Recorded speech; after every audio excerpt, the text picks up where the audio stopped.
Hi everyone, this is Chris McGowan, aka Chris. With Chris Watches Pretty Little Liars, I'm on a new microphone, which will be an even newer microphone next time. So I don't know, it might sound different this week. Did I have anything to say this week? I don't think I did. Oh, yeah. I think we're still going to try to do our panel for the season 1 recap, so, stay tuned. Anyway, let's just jump right in. Chris Watches Pretty Little Liars. Chris Watches Pretty Little Liars. Chris Watches Pretty Little Liars, so he can help you figure out who's a... Here we are, Season 2, Episode 3. My name is Trouble.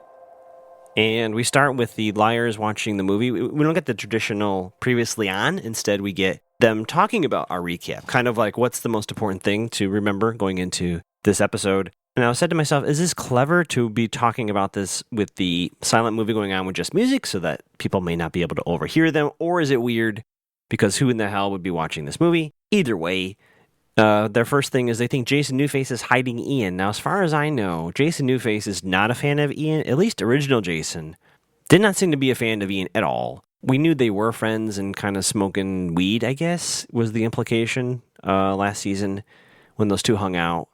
And that's how Ian met Allie, Jason and Jason Newface's younger sister. I don't think Jason Newface gives a shit about Ian, to be perfectly honest, so I don't think he's hiding him. As you and I know, Jason Newface is hiding Allie, his younger sister. Then you talk about Melissa acting weird. Melissa's been acting weird for a long time. And then they don't know what to believe about Jason Newface. And I would grant them, like, he just comes back to town, where are the parents, etc., etc. And then this podcast is not sponsored by Scream, but clearly a Scream call out here. There's someone in the back with a hood. Looks just like the Scream hood, right? And they turn around, the person's there, and they turn around, and they're gone, and then they turn around again, and they're behind them in the row, and they jump over the seats and attack one of them? I don't know. And then it's a dream. Spencer was dreaming all this. Okay. Sure. Well, she's woken up because Melissa's trying to look for a wedding ring right in the couch that right in the couch that Spencer was sleeping on, which is a little like, can't you wait for your sister to wake up? But, I've lost things before. I get the frantic nature of that. And as Melissa frantically searches for her wedding ring, her phone buzzes, and Spencer thinks this is an opportunity to maybe make a grab for it. She's like, hey, I can check this out. And Melissa's like, yep, I'm going to take this secret call upstairs. And Melissa runs away with her phone. And what was very interesting, quick sidebar into my life, I've been dabbling in the world of transcription, where I take shows and transcribe every word you hear. And one of the things that we are told to do as transcribers is make out every possible word that we can hear, right? And if I were transcribing this episode, I might be able to pick out some of the words Melissa was saying upstairs, but the transcriber put indistinct conversation. I repeat, indistinct conversation. Now, one could just say, well, maybe that particular transcribing service was told, anything you can't hear by a principal performer is just indistinct, and we just need to make note that a conversation was had. Me, the eagle-eye Chris Watches PLL expert, well, I won't call myself an expert yet, but it could be that maybe a critical piece of information is thrown out there by Melissa at the top of the stairs that if we were to turn on the closed captioning, we might be able to see a little hint. But I have a theory about that. We don't need to do that, but just keep that in mind if you hear people talking in the background, especially if you're watching this on a streaming service that shall not be named. Maybe pick up on that conversation. I don't know. Just a thought. Anyway, cut to Hannah's household, mom and dad laughing like an old married couple. Oops-a-daisy. So dad's like, hey, I'll drive you to school, Hannah, and Hannah's like, Mona usually does this. He's like, oh, I know about Mona. And we find out dad's staying at a hotel for industry, he's staying there for how long. And I felt like, are we seeing a replay of what happened to Aria's parents? I feel like Hannah's parents are regrowing an attachment. There's a romance coming back. And you can see that Ashley is, Ashley's been through a lot of difficult times. And I think, as we said in many episodes ago, there's still emotion there for her ex-husband. I think she's getting her hopes up. And if this show has taught me anything, getting your hopes up is asking the writers to be sure to dash them. But things are kind of looking up. And this is a theme this episode. I believe this is Dad that says this, right? He says, things change, people grow. And I don't know if he's talking about himself. I don't know if he's talking about his ex-wife. I don't know if he's talking about the two of them as a couple. It's a thing we'll come back to this episode. And in my mind, for Hannah, I was like, is she thinking about Caleb in this moment finally? We'll see. If the movie theater was clever, this is also pretty clever. At school, this is how the liars meet and have a chat. It's actually, I thought it was really well done. It made me kind of smile and laugh because they all pop out of the stalls when a non-liar leaves and they have a quick little meeting. And the discussion here is about the maybe letter that Emily needs to stay in Rosewood.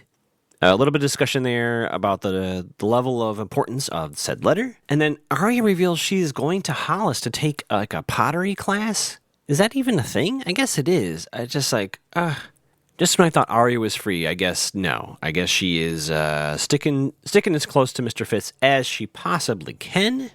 Hannah makes a stalking joke, and then a whole grown adult woman enters the bathroom, which, if they're a teacher, that makes sense to me. But I was just like, wow, I hope this person is not supposed to be a student because they definitely looked over the age of a high school student, and everyone scatters, which makes sense that they would. Cut to the hallway. Spencer and Toby have a little walk and talk. Toby talks about a new job that he's got. He's all about a new job. He needs to get out of the house with Jenna. He needs to get out of the house. And I wish I could have guessed this because it made me laugh so much. But Toby's going to be working for Jason Newface on the fence around the De Laurentiis house.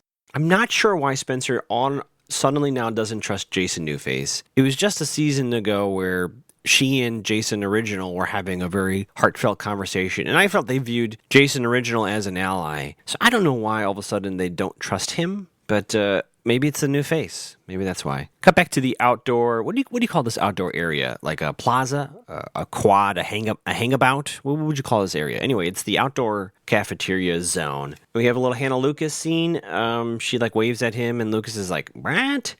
Basically, Hannah asks Lucas to sit and hang out, and we find out that Caleb is actually crashing at Lucas's. So she's like, "Is that a thing?" And he's like, "I don't know. Me and Caleb are boys now, I guess." And then Hannah asks to hang out with Lucas, and Lucas is a little shocked by this entire interaction.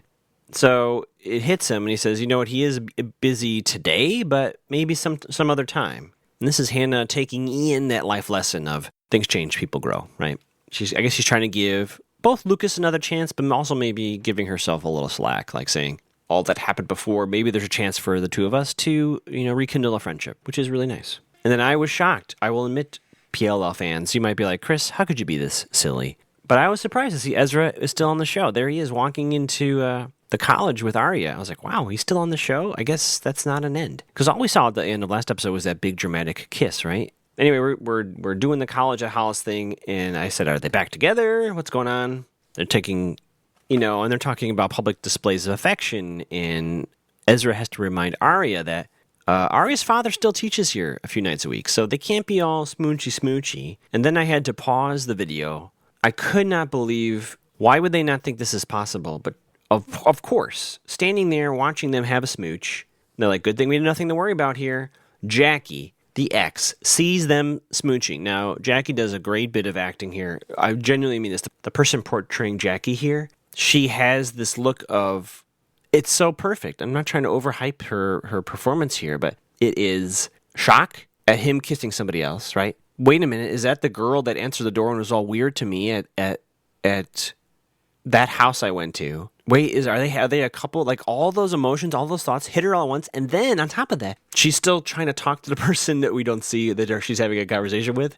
So still that little bit of a smile and a little bit of an engagement with the person in front of her. It was perfect, absolutely perfect. If I were a director on that show, I'd be like, one take, let's move on. It was absolutely perfect. We got all of the complex reactions in that moment, and I felt for Jackie right there. I'm sure she's like, what is going on here? Anyway, Arya enters the classroom, and this is some sort of pottery class, and she grabs a smock, and then of course, who else is in this class but Jenna? We're going to do the whole ghost thing here, I guess. We're going to do the whole pottery thing here. Of course, Jenna's in this class. Cut to Spencer and Jason Newface. Yeah, Spencer is kind of chatting with Jason Newface. A lot of outdoor work, a lot of outdoor work. Spencer, as she is wont to do, again, in my humble opinion, the boldest of our liars, pushes the envelope a little bit. And Jason Newface says, I'm the only one living here. The show wants us to think Ian's hiding in there. You and I know, for our listeners, Allie is in there somewhere. Cut to Spencer and Emily phone call. A little bit chat about Toby. They, for some reason, think Ian's in there. And then they're like, lock your door. Emily to Spencer's like, lock your door. Oh, that's right. So Spencer's in her room. I guess the phone call ends. And as established, she can see over to the De Laurentiis house. They're very close by. And she sees Jason Newface putting up newspaper on the window. And I guess we're like, oh my God. But in my mind, I'm like, he's painting the room, right? Isn't he just painting the room? You don't want to get paint on your window. That's exactly what he's doing. But Spencer is like, I don't know. This is, I don't know. This is scary. I don't know. Anywho, we cut to a flashback of Allie, Spencer, and Emily. Basically, so it's Spencer and Emily. Emily is crashing at Spencer's for some sort of reason. And Allie kind of comes over in the middle of the night. And she looks upset. It looks like something happened at her house. And something about Jason Newface, basically what Allie has on her older brother is that Allie can call their grandmother and that he'll get nothing in the grandmother's will. So there's a lot of cash with this family. And this is the threat that Allie has over her older brother. And then for a brief moment, I don't know if this is the first time we've seen this. Let me know, audience, if I'm wrong. But Allie, is very upset about something. She gets like a snack from the fridge and she goes over there. And Spencer and Emily are concerned because they are still friends here at this point. And Allie goes over to the window. So she's like kind of turned away from the two of them. And we see a very vulnerable moment for just a brief second here. She gets upset and she starts to cry as she's collecting herself. And we know this about Allie, but she is someone who, for various reasons, has put up a strong face front. That don't show them that you're upset or you're quote weak or whatever that thing is that people do. She has that, and this is the time that we, the audience, get to see this part of her. But then she kind of lets it go. Spencer's like, "Are you okay?" And she's like, she shrugs it off, and she eats an apple. So there we go. Cut to Emily and Pam. A little talk about moving and packing and everything. And then there's like a phone call, and Emily says, "It's Paige." And I was like, "What?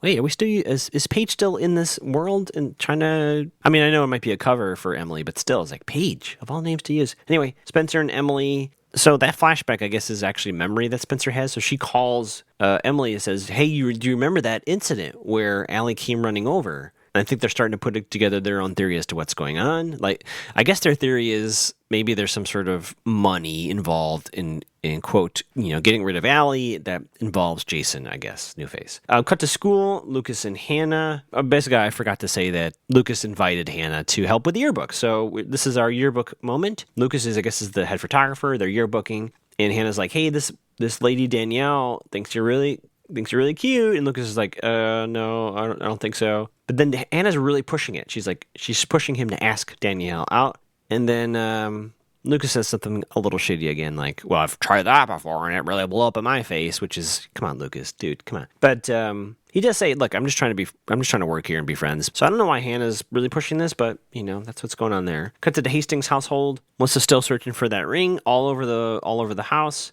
And then Spencer has a vulnerable moment where she says, "I'm scared" to her older sister. And she says, "Would you protect me? If it came down to someone or me, who would you protect?" And she has this little lovely story about when they were kids, when Melissa was protecting her younger sister. Do you have my back?" is what Spencer says to Melissa. And Melissa kind of says no. She says, "Don't make me choose between my husband and my sister." And she leaves. Wow. Cut to Fitz's apartment, talking about Jenna being in the class and this idea of making things right with Jenna. I don't know how Mr. Fitz feels about Arya taking class there. I mean, I don't know. This whole relationship is spiraling out of control, in my opinion. I mean, anyway. Cut to Spencer. She finds Melissa's ring under a toaster. And I put like 18 question marks in my notes. What is she going to do with this ring? Cut to Hannah's household. Dad's arguing on the phone with somebody. Something about looking at a water heater? I don't know. And it turns out he's arguing with Isabel, who is the soon-to-be new wife of Dad, about the wedding. Trouble with their current relationship. Now, I'm starting to get a pattern here with Dad. Is Dad one of those people that when things get tough, he bails and jumps to another partner, and then when things get tough, he bails on that relationship and goes back to the other thing? So basically, he's a fair weather dater or relationshipper. Is that a right term? Basically, when things are good, he's with you. Second, things get a little difficult, he's out. And then he just jumps to a new relationship. I'm wondering if Dad is that kind of person. But you can tell that there's trouble here, and he ran to his ex-wife. So we have another meeting place here in the car. Emily, Arya, and Hannah are having a chat. And Emily says, I have a scholarship offer. And it turns out Emily has created a fake letter of intent, is that the term, from the school, Danby, which would be the thing to keep her in Rosewood. So she's created a fake letter that she was going to basically send to her own house. And we have Hannah is pro. Hannah says, do it. And Arya, I know she's portrayed as the goody two-shoes here. I don't know how accurate that is in terms of what we've seen on the show before, but Arya is anti. She's like, no, that's wrong. We don't really know what Emily's going to do. I love this. I forget who says this, but I think it might be Hannah who says, it's like Allie always says, you're just pre-telling the truth. To be fair, I would also agree with Hannah in that regard that it looks like Emily is the star on the swimming team. Looks like Danby is probably very interested. If Emily keeps her grades up, it is probably a sure thing. So on that front, I do agree. She is probably very likely going to get this scholarship offer from Danby, but this is completely false and could be a big issue if it ever comes to light. What could go wrong? So we cut to Toby and Jason Newface. I think at least one of them, if not both of them, are shirtless. It's just two dudes working. Hot, sweaty dudes just working. They have a bit of a conversation. Jason Newface knows Toby's innocent. He says, I heard about all the stuff with my sister. I know you didn't do it, is the basic point made here, that Jason Newface trusts Toby and all that good stuff. Spencer kind of climbs through the trees, and Jason Newface says, Melissa? And Spencer's like, wait, you're expecting Melissa to come by? Why? And I don't know, he says some BS reason. Jason Newface goes to grab a drink, so he leaves. Spencer wants Toby to quit. And there's this whole thing about Toby trying to get enough money to get this truck to do some other job that's like out of Rosewood. It's a whole thing. There's a job that might go away, and as well as this truck that might get sold. There's like a whole lot of maybes that Toby's trying to hope for. But basically, Toby's like, I need a job. I understand Spencer's point where this puts Toby right in the crosshairs of all the controversy he has living in Rosewood. But I also understand his point of view. He's like, I need to get out of that house. This truck is a long shot. This job out of the city is an even longer shot. Living in the house with Jenna is too much. And the only way I'm going to be able to do that is if I get some cash. And Jason Newface is the only person willing to hire me. So he's kind of in the spot. But I also understand Spencer's concern. Comically, Jason Newface comes out with some garbage, drops the bag, and out rolls a whole bunch of bloody gauze. Now, Jason Newface, if you were any sort of A accomplice, would you really be that silly and stupid? I don't think so. I don't know why he'd do this on purpose, but he has the lamest excuse. Jason Newface is like, I cut my finger. It was a lot of blood. Now, here's the other part of it, though. There's very little blood on the incident with Ian in the church. So why Spencer jumps to the conclusion that that's Ian's bloody gauze, I don't know. He choked himself. He fell down the clock tower of doom and was caught in the ropes and strangled himself. Right, apparently. So the bloody gauze has nothing to do with Ian. So I don't know. But Spencer's even more convinced that Ian's hiding in there. Cuts to Arya. She's terrible at the pottery wheel. It's just a hot mess. And something happens with Jenna, and she's like, hey, can you help? What's your name again? Or something like that. And instead of saying Arya, she says Anita. So Anita, you need to go help Jenna. And then this person, Bryce, kind of saves the day. He's like, I'll help. So Anita doesn't have to get near Jenna. Whew, close call. Cut back to the yearbook. Hannah sits down with this Danielle person, and Hannah's talking up Lucas to her.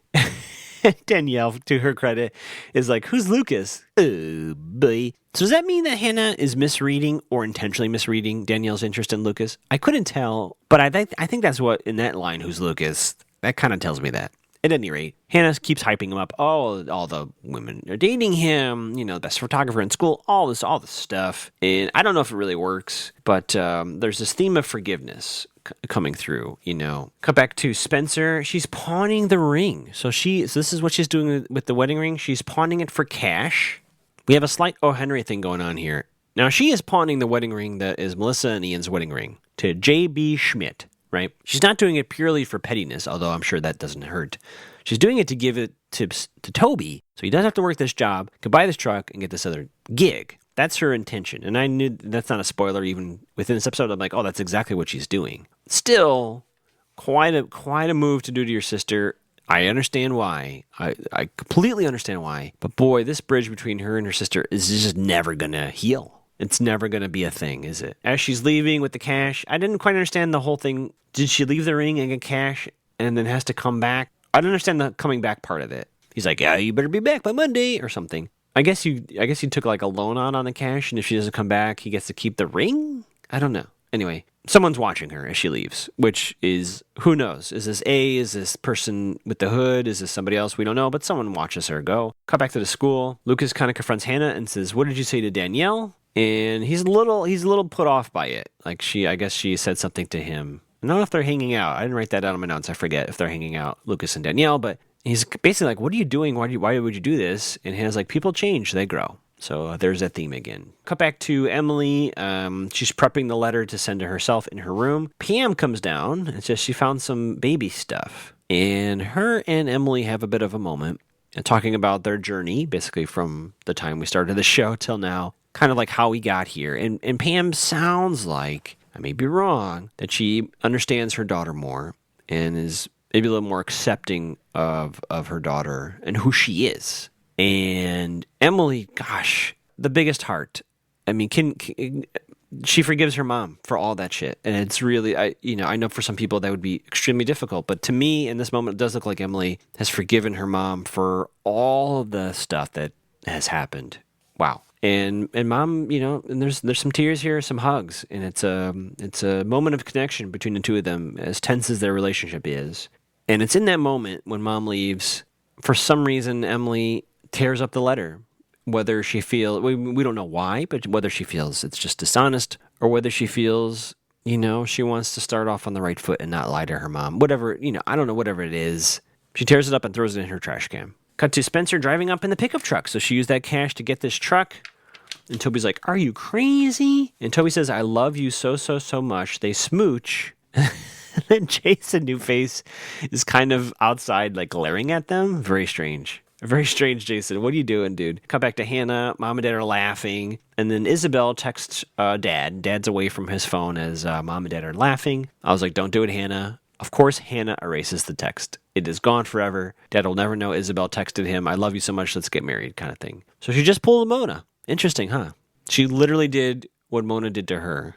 Cut back to Hollis. Jenna asks Anita for help. It's like there's the 2 or 3 of them in the room, and Anita, a.k.a. Aria. I mean, I was like, Jenna knows it's her, and a little bit later on, she actually does figure out it's Aria, but there's this whole pottery scene, very intricately done. There's this whole thing of putting things on a platter, spinning it, turning out the lights, and she puts a candle in there, and there's this little light thing going around. I don't know if we needed all this setup, but, it was a moment. And I thought for a moment Jenna did know it was Aria, and this is her way of, like, reaching out. But no, there's this lovely thing about just turn off the lights, and what do you see? And talking about how it reminds her of swimming.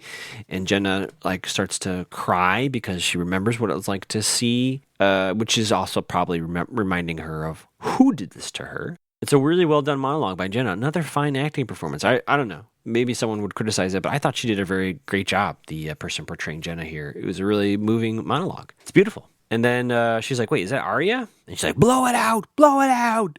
So clearly Jenna has not forgiven Jenna did not get the theme for this episode. She is not about forgiveness quite yet. Things change, people grow. Not yet. Hastings' household. Spencer gets the drift that Melissa's going to meet someone. And she gets parts of this message, not here, stay down the road. So she starts texting everybody, it's time to move, it's time to move. We think Melissa's going to meet up with Ian, right? Cut to the Pam household. The letter arrives. The fake letter arrives, and Pam is so happy for her daughter. And I was like, wait a minute, what just happened here? Emily runs through her garbage can, and the fake letter that she tore up is gone. Now, the letter that showed up in the mail is in perfect condition. Perfect condition. But what Emily finds in her garbage can is a note, a little buck slip, and it says, you can't play cat and mouse if the mouse moves to Texas. I need you here, M. Congrats, -A. This is 100% Allison De Laurentiis. I have no doubt in my mind that was Allison doing that. How did this happen? I'll have to figure that out. That's very much Allie. Cut back to Spencer. A little chat about the Anita or Aria Jenna moment. Talking about it rattled someone's cage. And Melissa's on the move. So the liars start to trail her. And it's a car. And I had this thought. Listen, I didn't say this in the episode, so you may not believe me. But I had this thought a long time ago, and I thought to myself, well, there's no way they'd bring back Ren with 3 N's. There's no way. He was a one-and-done character, and he'd be done. Sure enough, the car pops out Ren, and he's giving her a bag of something. And they think Ren is giving Melissa painkillers to help Ian. Hang on, folks. I have a theory. And then our end teaser moment is someone buys the ring from the jeweler, which, we could have called that. We're experts now ourselves. We're like, yeah, we knew that was going to happen a long time ago. Show, you got to be a step ahead of us. We knew A was going to grab that ring. So I don't really have much to add here, but I have a huge theory to put out here as I close this episode of Chris Watches Pretty Little Liars. I had this thought a while ago and I didn't say it. Everybody, that baby is not Ian's. That baby is Ren with 3 N's. All that we've been seeing so far, Melissa with the photo and all this other stuff, Ren's the father, and they both know it. So he's giving her materials for her pregnancy. And for whatever reason, I think Melissa's lying to Ian, or whether it's their cover story, whatever the reason is, Ren with 3 N's is the father. There you go. You can find me on, I'm just gonna leave it there. I'm on Twitter and Instagram at Magoogs, occasionally twitching on Mac to the Gal. Come hang out. It's a fun community. I should be playing games on Monday night. We'll see. At least Monday night, if not more. Yeah, tune in, subscribe, all that good stuff. Leave reviews. Thank you, reviewer who left a review. I need to congratulate you as well, privately, but on the podcast. Thank you for the review. Join us on this journey. New friend of the show. And I've said way too much. I've said enough. See ya.